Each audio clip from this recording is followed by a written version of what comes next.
Shalom, selamat hari Minggu untuk kita semua. Ketika kita masih diberikan kesempatan oleh Tuhan untuk berbakti kepada Dia di tengah kondisi yang tidak memungkinkan seperti ini, merupakan suatu hal luar biasa yang perlu untuk kita syukuri. Sebelum kita mulai dengan kebaktian kita, maka saya akan memberikan waktu kepada Bapak Ibu sekalian untuk bersaat teduh sejenak.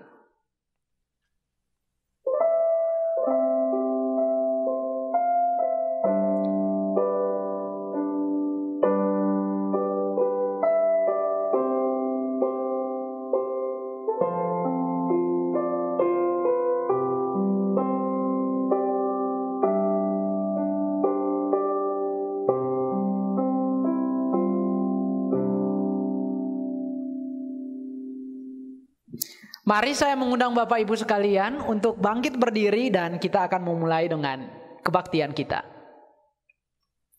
Panggilan beribadah. Panggilan beribadah terambil dalam kitab Mazmur pasal 97 ayat 1 hingga ayatnya yang ke-6. Kita akan membacanya secara bertanggapan. Tuhan adalah Raja, biarlah bumi bersorak-sorak, biarlah banyak pulau bersukacita. Awan dan kekelaman ada di sekeliling Dia. Keadilan dan hukum adalah tumpuan tahtanya. Api menjalar di hadapannya dan menghanguskan para lawannya sekeliling. Kilat-kilatnya menerangi dunia, bumi melihatnya dan gemetar. Bersama-sama, gunung-gunung luluh seperti lilin di hadapan Tuhan, di hadapan Tuhan seluruh bumi. Langit memberitakan keadilannya dan segala bangsa melihat kemuliaannya. Bapak Ibu, mari bersama-sama dengan hati yang gembira kita memuji Tuhan dengan menyanyikan pujian Kami Puji dengan Riang.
Mari kita tundukkan kepala kita dan menghadap Tuhan di dalam doa. Kita berdoa. Terpujilah namamu ya Tuhan, Bapa pencipta langit dan bumi. Kami bersyukur Tuhan untuk kebaikan Tuhan yang tidak pernah berkesudahan dalam kehidupan kami.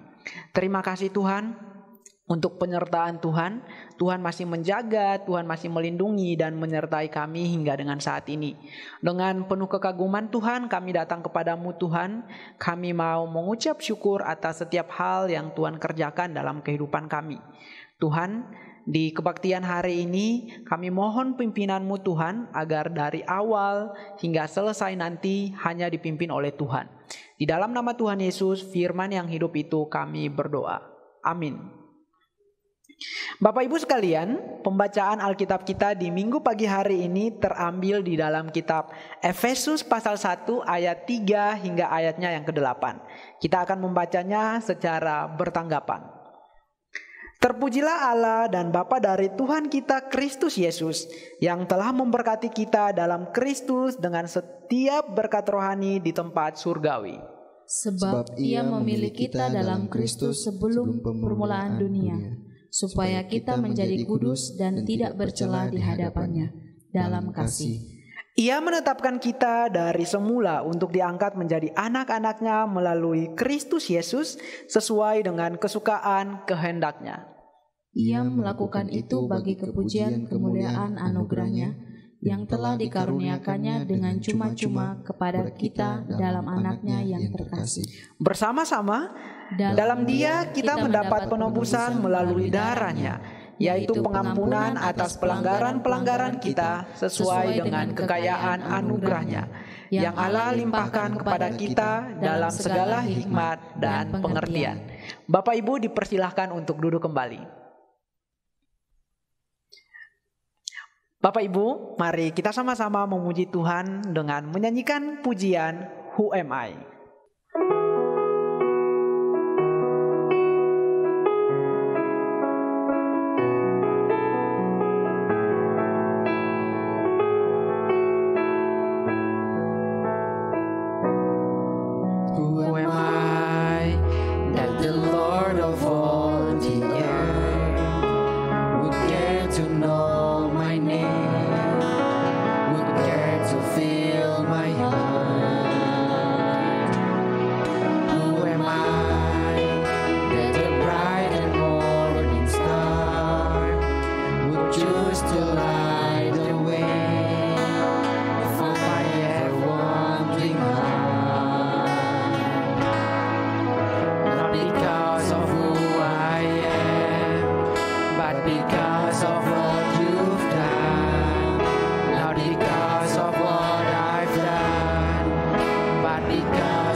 Bapak Ibu sekalian, kini tiba saatnya bagi kita untuk mengikrarkan pengakuan iman kita bersama-sama dengan setiap orang percaya di segala tempat dan waktu. Oleh karena itu, mari saya mengundang Bapak Ibu sekalian untuk bangkit berdiri. Bersama-sama dengan setiap orang percaya di segala tempat dan waktu, kita akan mengikrarkan pengakuan iman kita, pengakuan iman rasuli yang berkata, Aku percaya kepada Allah Bapa yang Maha Kuasa, Khalik langit dan bumi, dan kepada Yesus Kristus, Anaknya yang tunggal, Tuhan kita, yang dikandung daripada Roh Kudus, lahir dari anak darah Maria, yang menderita sengsara di bawah pemerintahan Pontius Pilatus, disalibkan, mati dan dikuburkan, turun ke dalam kerajaan maut. Pada hari yang ketiga, bangkit pula dari antara orang mati, naik ke sorga, duduk di sebelah kanan Allah, Bapa yang Maha Kuasa, dan akan datang dari sana untuk menghakimi orang yang hidup dan yang mati. Aku percaya kepada Roh Kudus, gereja yang kudus dan am, persekutuan orang kudus, pengampunan dosa, kebangkitan daging, dan hidup yang kekal. Amin. Bapak Ibu dipersilahkan untuk duduk kembali. Bapak Ibu sekalian, mari bersama-sama kita tundukkan kepala kita dan bersyafaat kepada Tuhan. Kita berdoa. Bapa kami yang ada di dalam kerajaan surga, Bapa yang maha murah dan maha kasih, terima kasih Tuhan untuk kesempatan yang Tuhan berikan kepada kami. Kami mendapat kesempatan untuk berbakti kepada Tuhan di minggu pagi hari ini. Tuhan, mampukan kami Tuhan agar di kebaktian ini kami benar-benar memfokuskan pikiran kami hanya kepada Tuhan. Bapa kami yang baik, bantu kami Tuhan untuk menyadari akan setiap kebaikan Tuhan dalam kehidupan kami yang tidak pernah berkesudahan. Tuhan, pada kesempatan ini dengan penuh kerendahan hati Tuhan, kami mau datang, kami mau mengaku akan setiap dosa dan pelanggaran yang terus kami lakukan menyakiti hati suci-Mu Tuhan. Tapi Tuhan, Engkau adalah Allah yang baik, Allah yang peduli, Allah yang terus menyertai kami. Ajarlah kami Tuhan untuk selalu menyesali akan setiap perbuatan salah yang telah kami lakukan Tuhan, dan kiranya Tuhan dengan tuntunan Roh Kudus-Mu, Tuhan mau bantu kami untuk hidup sesuai dengan kehendak-Mu Tuhan. Bentuk kami Tuhan agar setiap harinya kami dapat hidup seturut dengan apa yang Tuhan mau dalam kehidupan kami. Tuhan, pada kesempatan ini Tuhan kami mau berdoa untuk pandemik ini Tuhan. Kami percaya Tuhan bahwa segala sesuatu yang terjadi saat ini tidak lepas dari kontrol-Mu Tuhan. Namun Tuhan, bantu kami Tuhan untuk melihat bahwa Tuhan punya rencana yang begitu luar biasa yang mungkin belum kami ketahui. Ajarlah kami Tuhan agar di tengah kondisi seperti ini kami selalu mendekatkan diri kami kepada Tuhan. Ajarlah kami Tuhan untuk belajar Tuhan untuk mencari tahu apa yang Tuhan mau kami kerjakan dalam kehidupan kami. Bapa kami yang ada di dalam kerajaan surga, Bapa yang maha murah dan maha kasih, pada kesempatan ini kami mau berdoa untuk bangsa dan negara ini Tuhan. Kiranya Tuhan memberkati pemerintah dari tingkat tertinggi sampai yang paling terendah Tuhan. Kiranya Tuhan mau menganugerahkan hikmat kepada pemerintah kami Tuhan, agar mereka dapat mengatur dan memerintah akan bangsa ini sesuai dengan apa yang Tuhan mau. Mampukanlah mereka Tuhan agar mereka bisa melihat bahwa jabatan yang Tuhan kasih kepada setiap dari mereka merupakan suatu hal luar biasa, di mana Tuhan mau mereka menjadi berkat bagi bangsa ini. Tuhan berkati kami juga sebagai warga negara untuk belajar, untuk menjadi warga negara yang disiplin, yang belajar untuk mengikuti setiap peraturan yang ada Tuhan. Bapa kami yang dalam kerajaan surga, Bapa yang maha murah dan maha kasih, kami juga mau berdoa untuk setiap anak Tuhan dimanapun mereka berada. Kiranya Tuhan mau memberkati kami agar di tengah kondisi seperti ini kami bisa menjadi berkat bagi banyak orang. Bapa kami yang ada dalam kerajaan surga, ini saja doa dan permohonan kami. Pada kesempatan ini Tuhan, kami akan berdoa sesuai dengan doa yang telah Tuhan ajarkan kepada kami. Bapa kami yang di surga, dikuduskanlah namamu, datanglah kerajaan-Mu, jadilah kehendak-Mu di bumi seperti di surga. Berikanlah kami pada hari ini makanan kami yang secukupnya, dan ampunilah kami akan kesalahan kami, seperti kami juga tahu mengampuni orang yang bersalah kepada kami. Dan janganlah membawa kami ke dalam pencobaan, tetapi lepaskanlah kami daripada yang jahat, karena Bapalah yang mempunyai kerajaan dan kuasa dan kemuliaan sampai selama-lamanya. Amin. Bapak Ibu sekalian, kini tiba saatnya bagi kita semua untuk mengembalikan segala berkat Tuhan yang telah kita peroleh. Kita akan mengumpulkan perpuluhan dan persembahan syukur kita, dan ayat firman Tuhan yang mendasari perpuluhan dan persembahan syukur yang akan kita kumpulkan terambil dalam kitab 1 Tesalonika pasal 5 ayat 18 yang berbunyi, mengucap syukurlah dalam segala hal, sebab itulah yang dikehendaki Allah di dalam Kristus Yesus bagi kamu. Mari bersama-sama kita menyanyikan pujian Bawa Persembahanmu.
Mari kita tundukkan kepala kita untuk menghadap Tuhan di dalam doa. Kita berdoa. Bapa kami yang ada di dalam kerajaan surga, Bapa yang maha murah dan maha kasih, kami bersyukur Tuhan untuk kesempatan yang Tuhan berikan. Kami dapat mengumpulkan persembahan dan juga perpuluhan dari berkat Tuhan yang kami terima Tuhan. Seperti pujian yang baru saja kami nyanyikan Tuhan, ajarlah kami Tuhan untuk memberikan perpuluhan dan persembahan kami dengan sukacita, dengan bukan dengan keterpaksaan Tuhan. Ajarlah kami Tuhan untuk selalu mempersembahkan yang terbaik untuk kemuliaan Tuhan. Tuhan, pada kesempatan ini juga kami mau berdoa, bantu kami Tuhan untuk dapat mempersembahkan tubuh kami sebagai persembahan yang hidup kepada Tuhan. Ini saja doa dan permohonan kami Tuhan, di dalam nama-Mu kami berdoa. Amin. Bapak Ibu sekalian, kini tiba saatnya bagi kita untuk mendengarkan firman Tuhan yang akan disampaikan oleh hamba-Nya. Sebelum kita mendengarkan firman Tuhan, maka kita akan mempersiapkan hati kita masing-masing dengan menyanyikan pujian Ancient Words.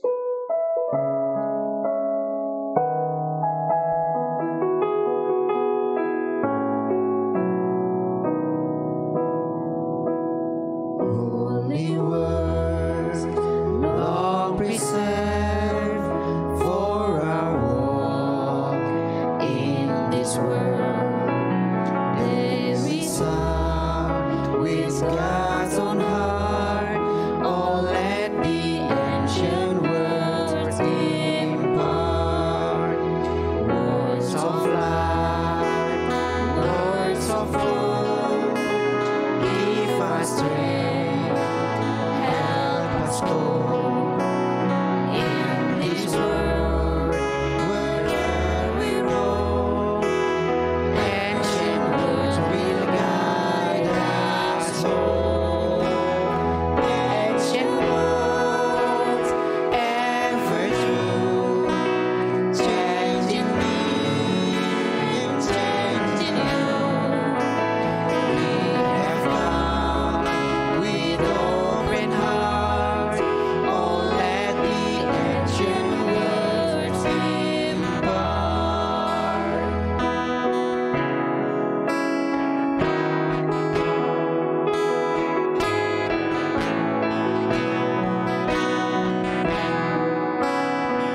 Sekali lagi selamat pagi Bapak, Ibu, dan saudara-saudariku yang terkasih dimanapun Anda berada pada saat ini, baik yang ada di Palembang, Karawaci, Tangerang, dan Manado, dan bahkan di Kupang. Syukur kepada Tuhan kita kembali boleh beribadah pada hari ini, dan saya percaya di beberapa tempat sudah mengadakan ibadah secara hybrid. Ada yang di lokasi secara onsite dan ada pula yang mengikuti dari rumah secara daring. Bapak Ibu saudara-saudaraku yang terkasih, tahun ini benar-benar istimewa ya. Kita melalui tahun ini dengan agak sedikit tersendat-sendat melaluinya, dan saya yakin Bapak Ibu juga setuju bahwa tahun ini lebih berat daripada tahun-tahun yang lalu. Tetapi ketika kita sampai pada hari Minggu ini, patutlah kita mengucap syukur. Di akhir daripada bulan November, dan sebentar lagi kita akan memasuki bulan Natal. Dan hari ini kita kembali memasuki masa Advent. Ini adalah minggu Advent yang pertama saudara-saudaraku, dan sebagaimana biasanya pengkhotbah dan kita semua akan menggumulkan bagian-bagian Alkitab yang berkaitan dengan kelahiran Tuhan kita Yesus Kristus. Sebelum kita mendengarkan apa yang menjadi bagian perenungan kita pada hari ini, saya mengajak kita semua untuk tundukkan kepala dan kita sekali lagi berdoa. Tuhan Allah kami yang ajaib, kami mengucap syukur oleh karena kemurahan dan anugerah-Mu telah mengantarkan kami pada hari ini. Pada minggu yang pertama dari rangkaian minggu Advent. Tuhan, Engkau yang sekali lagi akan berbicara kepada jemaat-Mu di segala tempat, baik pada hari Minggu tanggal 29 November, maupun mereka yang akan menonton tayangan ini di masa depan. Kami menyendengkan telinga dan memperhatikan, mendengarkan apa yang akan Tuhan sampaikan kepada jemaat. Berilah kepada kami Tuhan suatu pengertian yang baru. Dan berilah kepada hamba-Mu ini Tuhan, apapun yang hendak Engkau sampaikan kepada orang-orang kudus-Mu. Terpujilah nama Tuhan, di dalam nama-Mu Tuhan Yesus Kristus kami berdoa. Amin. Saudara-saudaraku yang terkasih, saya percaya di zaman digital dan di zaman pandemi yang sekarang ini, kita menemukan suatu fenomena dari apa yang saya sebut the joy of being the first. The joy of being the first. Dalam arti yang sempit, itu adalah orang-orang yang berlomba-lomba untuk menjadi yang pertama untuk memberikan komentar. Jikalau ada unggahan baru, dia akan senang sekali kalau dia menjadi yang pertama di urutan teratas memberikan komentar. Atau bahkan orang-orang juga memiliki kecenderungan pengen menjadi yang pertama-tama untuk menyebarluaskan suatu berita yang menurut dia itu breaking news. Seolah-olah di zaman ini saudara-saudaraku, setiap orang itu ingin dikenal sebagai pembawa berita, ingin dikenal sebagai sumber daripada informasi yang penting. Tetapi dalam arti yang lebih luas, the joy of being the first juga melibatkan kecenderungan dari beberapa orang-orang seperti kaum ibu-ibu tertentu yang akan senang sekali kalau dia bisa menjadi pemakai pertama dari sebuah produk fashion tas limited edition. Orang senang kalau dia menjadi yang pertama. Atau mungkin anak-anak remaja putri, wanita-wanita karir akan senang bila mana dia diperhatikan sebagai yang pertama mendapatkan dan menggunakan produk kecantikan dari Korea tertentu. Ada kesukaan besar, ada sukacita kalau kita bisa menjadi yang pertama. Dalam narasi-narasi Natal di dalam Alkitab, saudara-saudaraku, kalau kita mengingat ada dua kelompok yang menjadi saksi mata pertama atas peristiwa kelahiran Kristus. Yang pertama, saudara-saudaraku, adalah para gembala. Dan kelompok ini mewakili daripada orang-orang yang awam, orang-orang yang marginal. Dan ada kelompok yang lain juga menjadi yang pertama menyaksikan kelahiran Kristus, yaitu orang-orang Majus. Dan kelompok ini mewakili kalangan cendekiawan dan orang-orang yang berada. Saudara-saudaraku, kalau kita merenungkan, itu berarti kelahiran Kristus itu seharusnya menjadi berita kesukaan bagi semua orang. Bagi orang-orang miskin, bagi orang-orang kaya, bagi orang-orang awam, bagi orang-orang yang berpendidikan.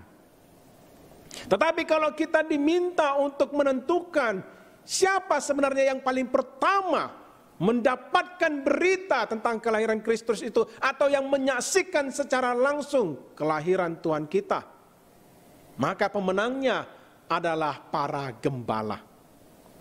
Mereka lah yang pertama kali pada hari yang sama, pada malam yang sama menyaksikan bayi Yesus di dalam palungan itu.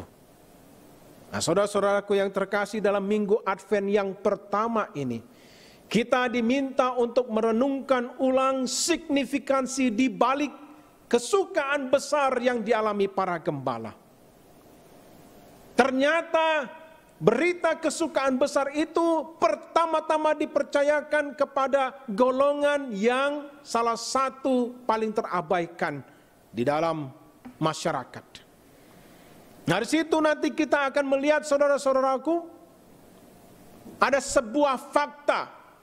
Kita akan menemukan kenyataan bahwa di dalam cerita-cerita narasi Alkitab, seringkali kabar-kabar baik dari surga itu disampaikan kepada orang-orang yang dalam keadaan terjaga, kepada orang-orang yang didapati bahkan sedang bekerja. Dari fakta ini, kita nanti akan mencoba untuk melihat relevansinya dengan kehidupan kita orang Kristen di zaman perjanjian baru.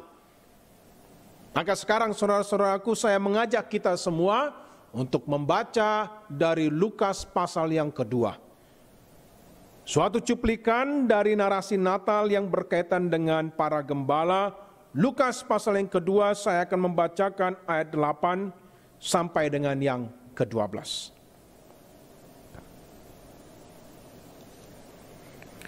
Di daerah itu ada gembala-gembala yang tinggal di padang, menjaga kawanan ternak mereka pada waktu malam. Tiba-tiba berdirilah seorang malaikat Tuhan di dekat mereka, dan kemuliaan Tuhan bersinar meliputi mereka, dan mereka sangat ketakutan. Lalu kata malaikat itu kepada mereka, "Jangan takut, sebab sesungguhnya aku memberitakan kepadamu kesukaan besar untuk seluruh bangsa. Hari ini telah lahir bagimu juru selamat, yaitu Kristus Tuhan di kota Daud. Dan inilah tandanya bagimu. Kamu akan menjumpai seorang bayi dibungkus dengan lampin dan terbaring di dalam palungan." Saya mengajak kita sekali lagi untuk menundukkan kepala dan kita berdoa. Tuhan Kepala Gereja, ini adalah waktunya Engkau berbicara secara khusus kepada jemaat-Mu. Siapkanlah hati kami, Tuhan, seperti tanah gembur yang telah dibajak siap untuk menerima benih yang akan bertumbuh. Biarlah Roh Kudus bekerja di tengah-tengah kami secara daring maupun secara langsung on-site. Tuhan, Engkau dapat bekerja melintasi ruang dan waktu. Pimpinlah gembalaanmu. Terpujilah nama Tuhan Yesus Kristus. Kami berdoa di dalam nama-Mu. Amin. Jadi saudara-saudaraku yang terkasih, narasi Natal yang akan kita gumulkan pada minggu Advent yang pertama ini sekali lagi berkaitan dengan profesi gembala. Gembala kambing domba, saudara-saudaraku, bisa dikatakan sebagai sebuah profesi dan juga kewajiban. Dikatakan itu sebuah profesi, karena pekerjaan menggembalakan domba itu dapat diserahkan kepada orang-orang upahan. Ada orang-orang yang secara profesional diberi upah untuk menggembalakan kambing domba. Tetapi itu juga bisa berarti sebuah kewajiban. Karena pekerjaan menggembalakan kambing domba ternak keluarga, itu biasanya menjadi kewajiban dari anggota keluarga yang muda, yang dalam usia remaja biasanya. Maka daripada itu kita mengingat kisah ketika Nabi Samuel datang ke rumah Isai untuk memilih di antara anak-anaknya siapa yang akan menggantikan Saul menjadi raja Israel. Dan kita tahu Daud pada waktu itu, anak bungsunya Isai, didapati sedang menggembalakan kambing domba di luar, di padang. Itu bukan karena Daud tidak diinginkan, tetapi itulah kewajiban dari anak seusia dia. Dan oleh karena itu, saya percaya merupakan sesuatu yang memalukan ketika kita membaca seorang bapak yang sudah berumur namanya Musa masih didapati menggembalakan kambing domba.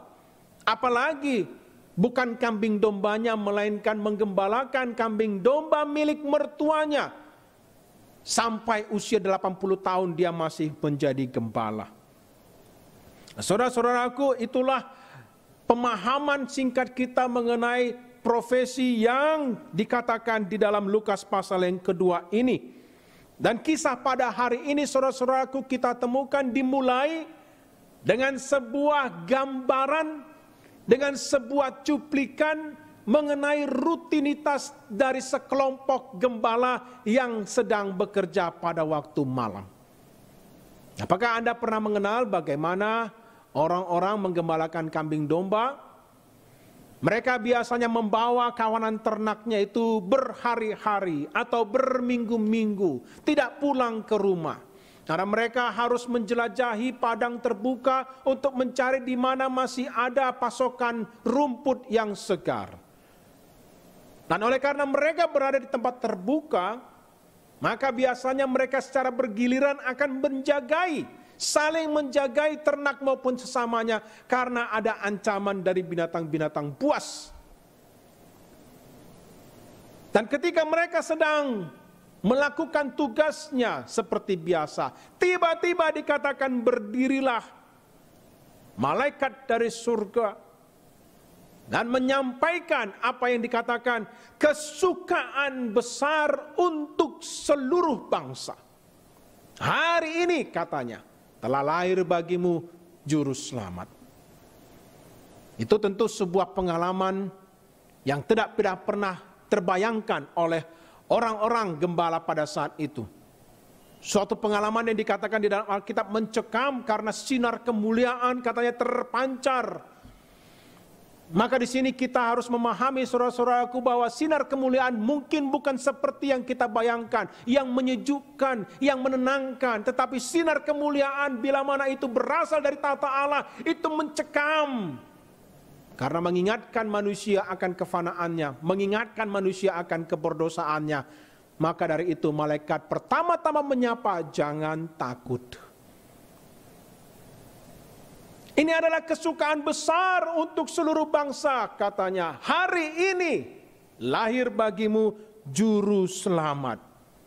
Saudara-saudaraku, ada banyak kenyataan yang indah yang kita temukan di dalam perkataan dari malaikat ini. Yang pertama, saudara-saudaraku, bila kita mengamati berarti kita sekarang dapat memastikan bahwa Kristus Yesus Sang Mesias Tuhan kita itu ketika datang pertama kali ke bumi, lahir di dunia, dia lahir pada waktu malam. Nah, saudara-saudaraku yang terkasih, orang-orang Yahudi, orang-orang Israel menghitung hari mengikuti Kejadian pasal yang pertama. Mereka menghitung hari dari sejak petang ke petang.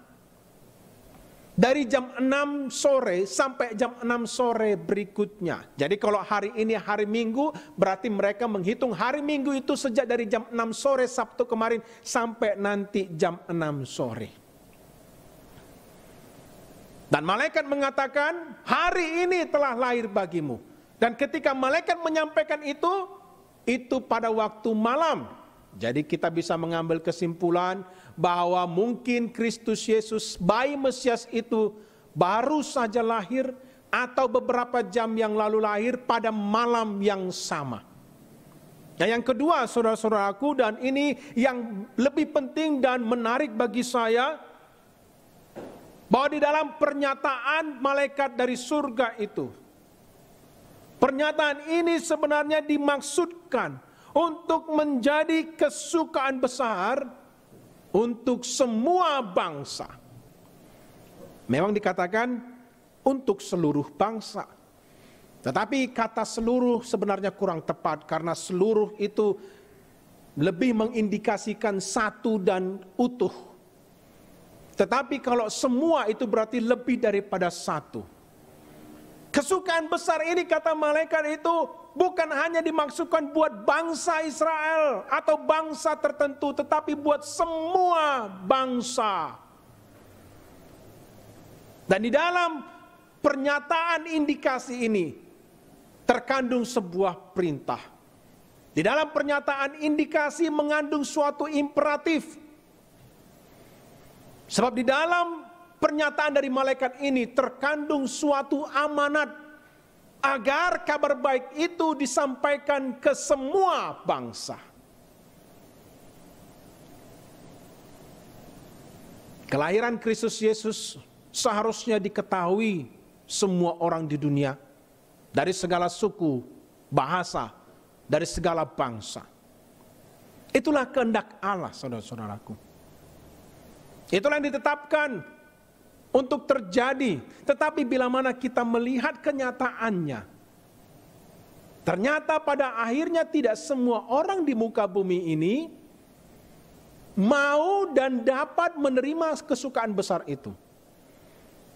Pada kenyataannya tidak semua manusia mengalami kesukaan besar akibat berita dari tentang kelahiran Kristus Yesus.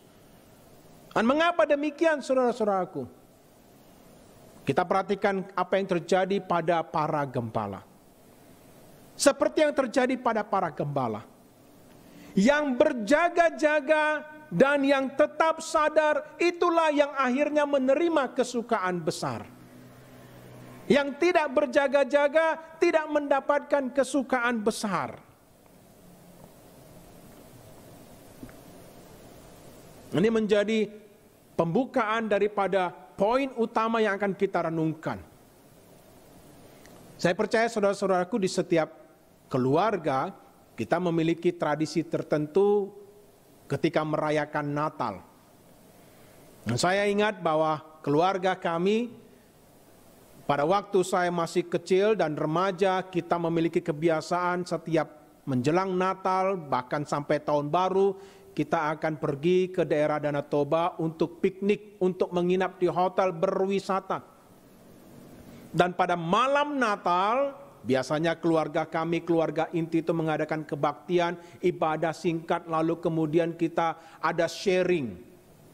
Dan kemudian yang paling menyenangkan adalah pada waktu malam Natal itu, bagi kami anak-anak kami diizinkan untuk tidur larut malam, untuk begadang. Nah, itu sesuatu yang menyenangkan, sebab ada begitu banyak hal yang bisa kami kerjakan yang tidak bisa kami kerjakan pada hari-hari yang lain. Kami akan berjalan-jalan di seputaran hotel itu, jalan-jalan malam.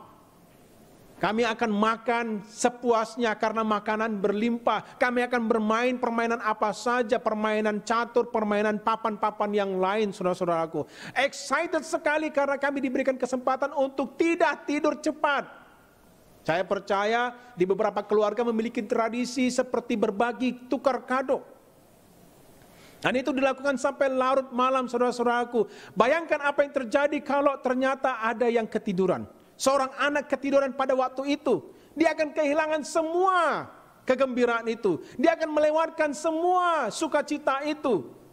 Maka dari itu ada sebuah film, Home Alone.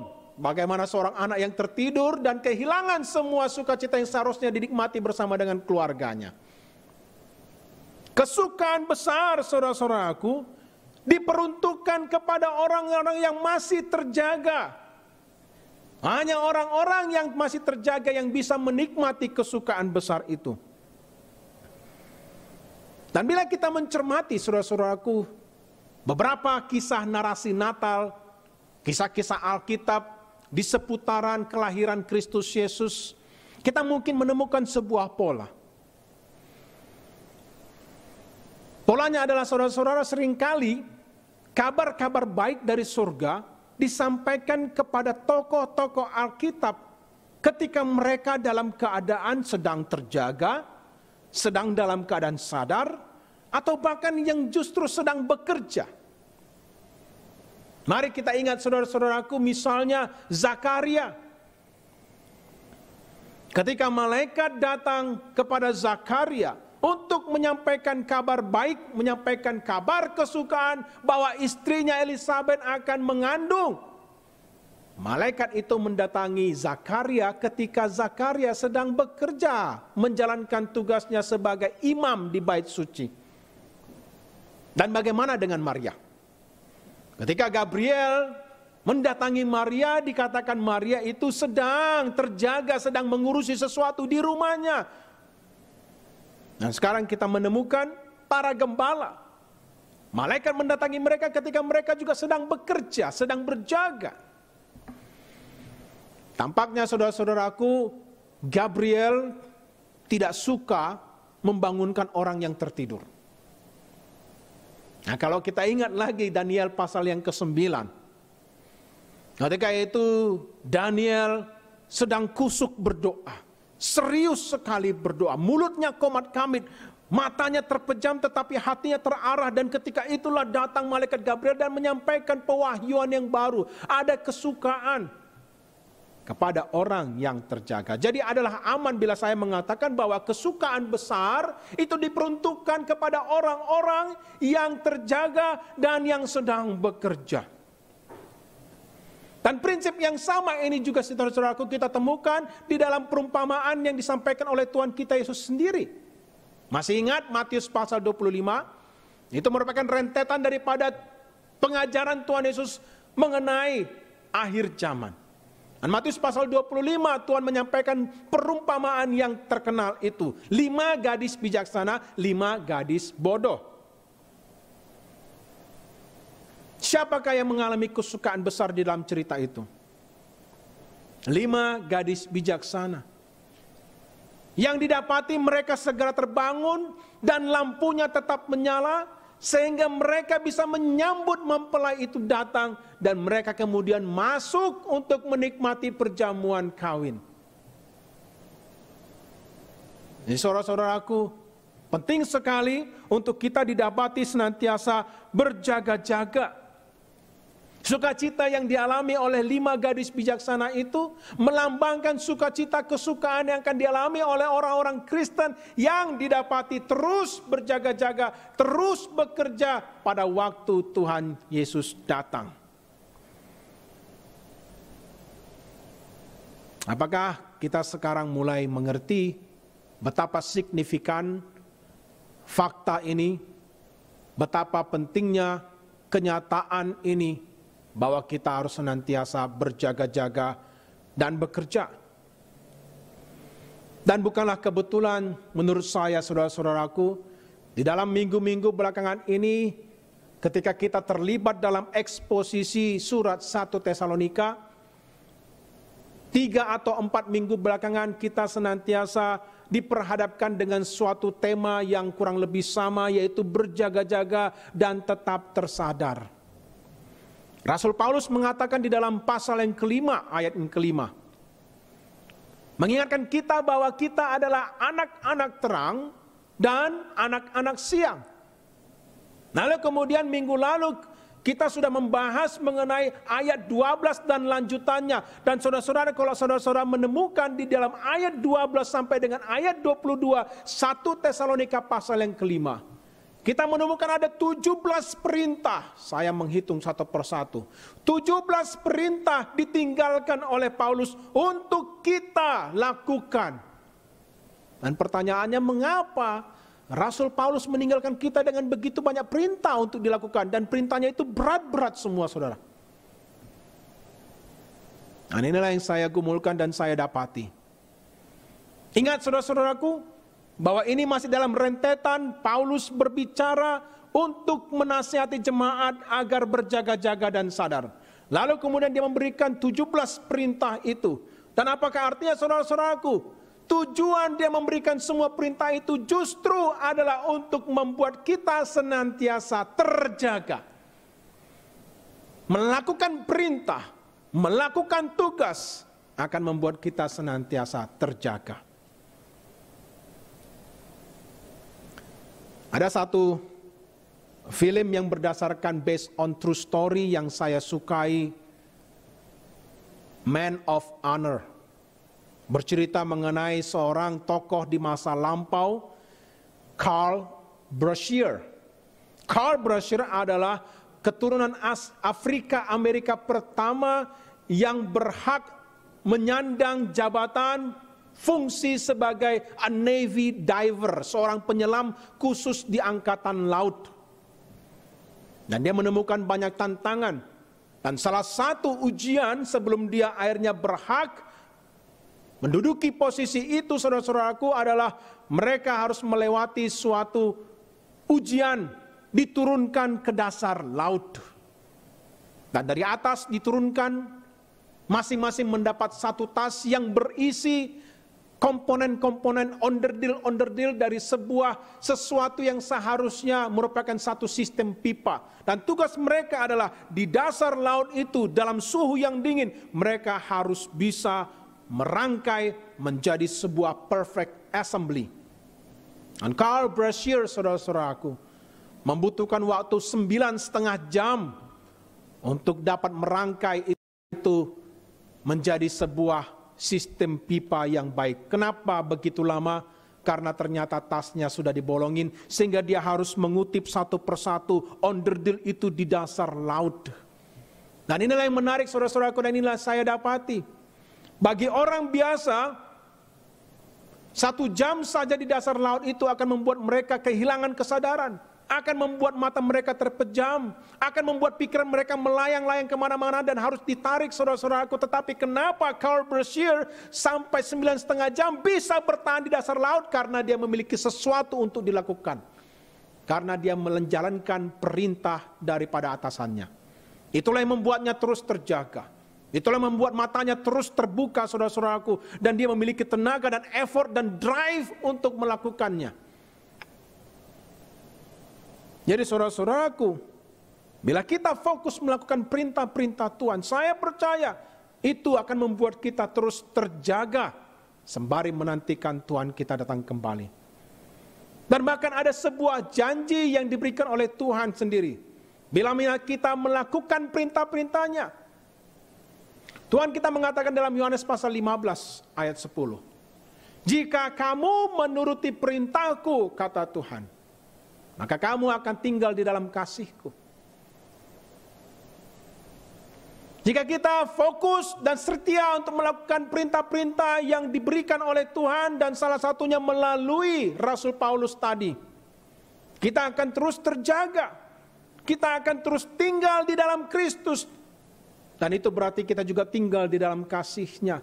Kita akan terlindung di dalam Dia ketika bahaya datang. Jadi saudara-saudaraku, penting sekali bagi kita pada hari-hari ini. Dan bukanlah suatu kebetulan dalam beberapa minggu terakhir kita senantiasa terus diingatkan, bahkan di dalam minggu Advent ini, untuk berjaga-jaga. Saudara-saudaraku, yang terakhir kita akan melihat bahwa setiap tahun kita diberikan kesempatan untuk masuk kembali ke dalam minggu Advent. Gereja memiliki suatu kalender gerejawi dan harus kita ikuti, dan setiap tahun kita diminta untuk merenungkan kembali, membaca kembali narasi-narasi seputar Natal. Mengapa kita harus membaca berulang kali narasi-narasi itu? Mengapa itu terus ada di dalam Alkitab kita untuk dibaca? Saya percaya saudaraku, salah satu alasannya adalah untuk membuat kita berjaga-jaga dan dapat mengantisipasi kedatangan Tuhan yang kedua. Apakah Anda melihat, saudara-saudaraku, bahwa kedatangan Kristus yang kedua memiliki banyak kemiripan dengan kedatangannya yang pertama? Malaikat yang menyaksikan murid-murid Kristus melihatnya naik ke surga, dan malaikat itu mengatakan sama seperti dia naik, begitu pula nanti dia turun. Ada banyak aspek kemiripan antara kedatangan Kristus yang pertama dengan kedatangannya nanti yang kedua, dan khususnya saudara-saudaraku di dalam konteks narasi-narasi Natal. Kita menemukan beberapa kemiripannya. Saudara-saudaraku, ketika Kristus Yesus datang untuk pertama kalinya melalui kelahiran yang ajaib itu, seluruh dunia, sebagian besar penduduk dunia didapati sedang terlelap. Karena itu adalah waktu malam. Hanya ada segelintir orang, hanya ada beberapa sekelompok gembala yang didapati terus berjaga-jaga, dan kepada merekalah diberikan kesukaan yang besar. Apakah kita bisa melihat, saudara-saudaraku, bahwa Alkitab juga mengatakan pada waktu Kristus Yesus datang, pada hari Tuhan yang besar dan ajaib itu, sebagian besar warga dunia itu akan terlelap. Mereka sedang terlelap secara rohani. Orang-orang terlelap di dalam kenikmatan-kenikmatan yang diberikan oleh dunia. Orang-orang terlelap di dalam impian-impian pribadinya sendiri. Orang-orang terlelap di dalam kekayaan dan di dalam angan-angan yang mereka sedang usahakan. Karena tidak seorang pun daripada mereka menginginkan kehendak Allah. Kenapa mereka bisa sampai terlelap? Karena mereka hidup di dalam kegelapan. Kenapa mereka hidup di dalam kegelapan? Karena mereka tidak mengenal terang dunia itu. Tetapi ada sekelompok kecil daripada orang-orang Kristen yang akan didapati terus berjaga-jaga dan sadar. Siapakah mereka? Mereka lah murid-murid Kristus yang sejati. Bukan semua orang Kristen, tetapi mereka yang sungguh-sungguh memelihara imannya. Dan kenapa mereka melakukan demikian? Karena mereka, saudara-saudaraku, masih memiliki pengharapan akan Tuhannya. Mereka terus bekerja melakukan perintah-perintah Tuhan. Ini yang menjadi pesan bagi kita, saudara-saudaraku. Mari kita tanya kepada diri kita sendiri suatu pertanyaan introspeksi. Jikalau nanti malam atau besok atau minggu depan Tuhan kita datang, dan tiba-tiba dia datang sebagai pencuri, apakah kita didapati sebagai orang yang masih terus melakukan perintah-perintah Tuhan? Apakah kita didapati sebagai orang yang berjaga-jaga, yang mengenakan baju zirah dan ketopong keselamatan itu? Saya berharap kita terus, saudara-saudaraku, memaknai akan Natal yang akan segera kita sambut ini. Memastikan satu sama lain, mengingatkan di antara kita jemaat Christ Chapel untuk berjaga-jaga. Dan saudara-saudaraku, oleh anugerah Allah kita melihat bahwa para gembala menjadi saksi mata yang pertama akan kelahiran Kristus. Itu adalah anugerah Allah bagi mereka. Bukan mereka mengusahakan supaya mereka menjadi yang pertama, tetapi Allah yang mengaruniakan kesempatan itu. Dan apa akhirnya, saudara-saudaraku, kita mengetahui meskipun kita tidak membaca pada hari ini, bahwa mereka nanti sepulang dari menemukan Kristus Yesus bayi Mesias, mereka pulang sambil memuji memuliakan Allah. Dan saya percaya mereka tidak akan berhenti. Mereka akan menceritakan peristiwa ajaib itu kepada orang-orang yang di dekat mereka. Mereka akan terus-menerus menceritakan perjumpaan mereka dengan malaikat, perjumpaan mereka dengan bayi Mesias itu, hal-hal ajaib itu mereka sampaikan kepada keluarga dan teman-teman mereka. Dan kita pun pada saat ini, Anda dan saya telah mendengar kabar baik tentang kedatangan Kristus yang pertama. Apakah yang akan kita lakukan dengan berita itu? Apakah berita kesukaan besar itu akan berhenti sampai di kita? Atau kita akan juga menyampaikannya kepada orang-orang supaya kesukaan besar bisa sampai ke seluruh dunia?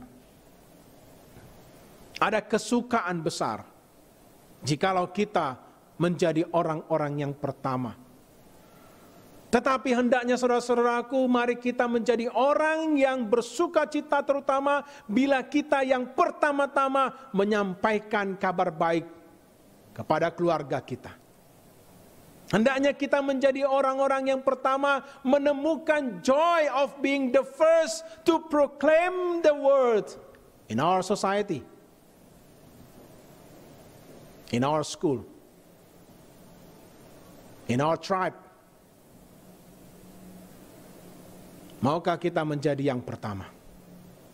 Biarlah Tuhan menuntun langkah-langkah kita, saudara-saudaraku, di dalam minggu-minggu Advent yang akan terus berjalan, dan semakin disingkapkan akan apa yang Tuhan kehendaki bagi kita umat perjanjian baru dalam masa-masa ini.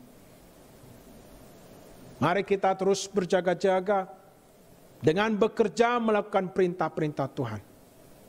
Dan marilah kita nanti menjadi orang-orang yang mendapatkan kesukaan besar karena kita didapati terus berjaga-jaga. Kita berdoa.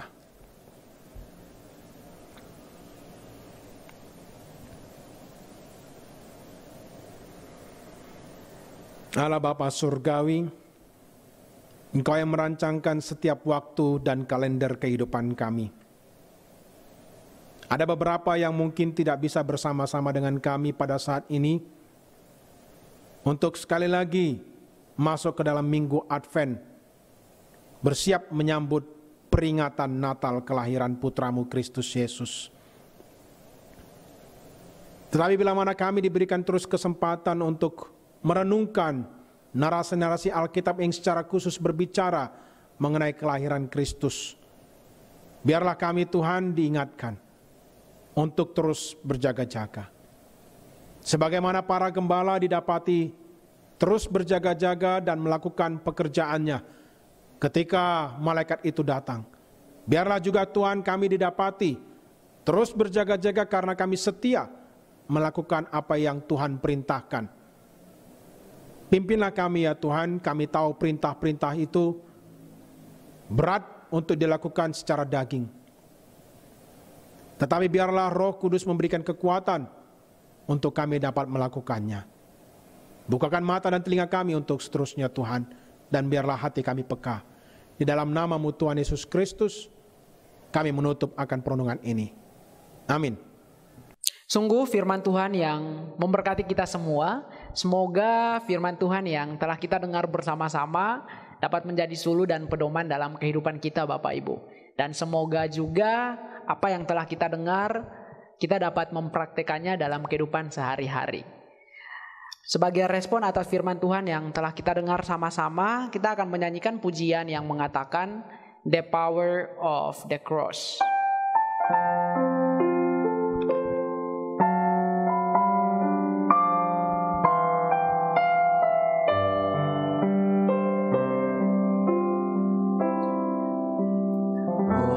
See the dawn of the darkest day, Christ on the road to Calvary,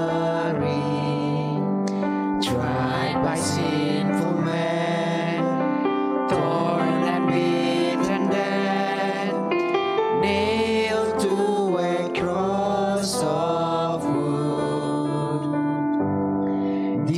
The power of the cross, Christ became sin for us, took the blame, bore the wrath, we stand forgiven at the cross.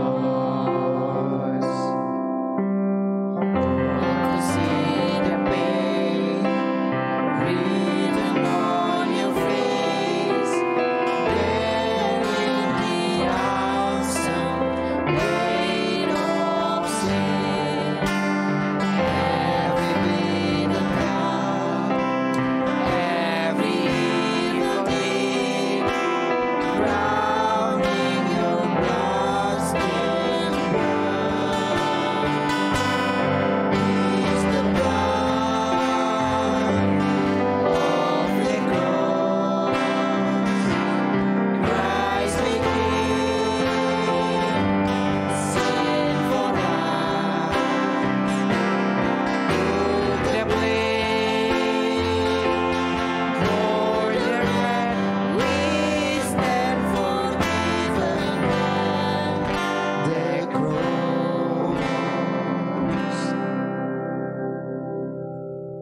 Mari kita sama-sama bangkit berdiri dan mengembalikan segala bentuk hormat dan kemuliaan bagi Allah Tritunggal.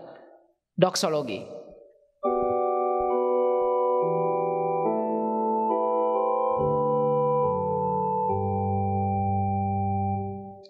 Praise God from whom all blessings flow. Praise Him all creatures here below. Praise Him above the heavenly host. Praise Father, Son, and Holy Ghost.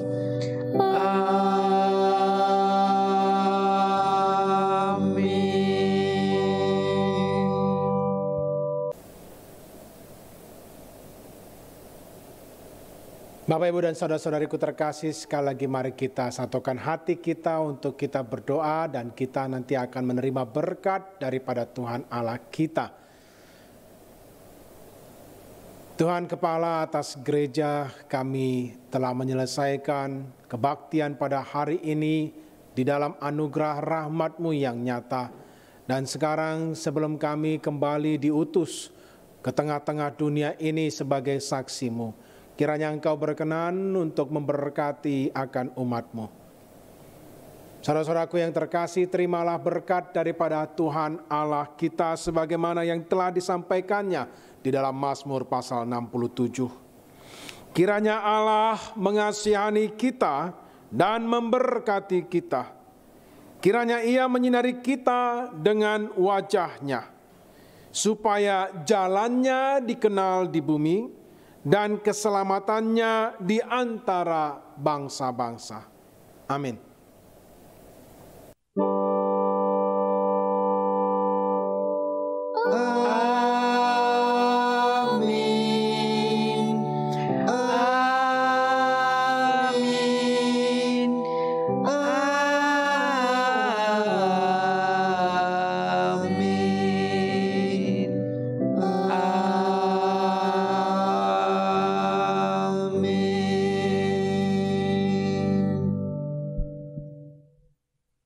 Bapak Ibu sekalian, silahkan duduk, ibadah kita selesai dan silahkan bersaat teduh masing-masing.